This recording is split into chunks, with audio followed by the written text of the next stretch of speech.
Gyerekként csendben álltam, a tornaterem falánál mozogtam volna. Mégis féltem, bennem megszólalt a szégyen. a testem hangos volt, a lelkem még hangosabb.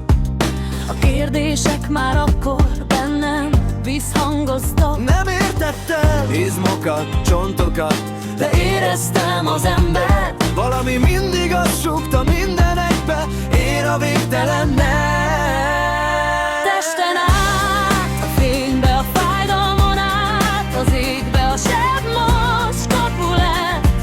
A test többé nem ellenség, csak hit közé. A test tanít meg élni, szabadnak lenni, lépni, mozdulva, mozdulatlannak lenni.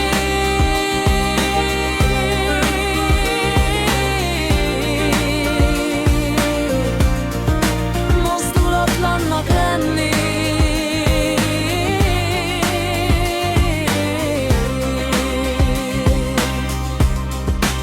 Tanultam testről és benne minden pontról, de hiába kiperget minden szó. De ha valaki sírt előttem, átlényegült minden, felemelve őt, Átölelve, most itt fekszem új térdel, a fájdalom tép és éget a mozdulatban, ott a mozdulatlan, a csontban, ott az ének, a félelem visszahúzott, de belül a pont, ahol én vagyok.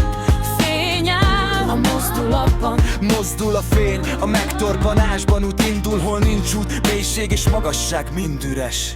Testen át, a fénybe, a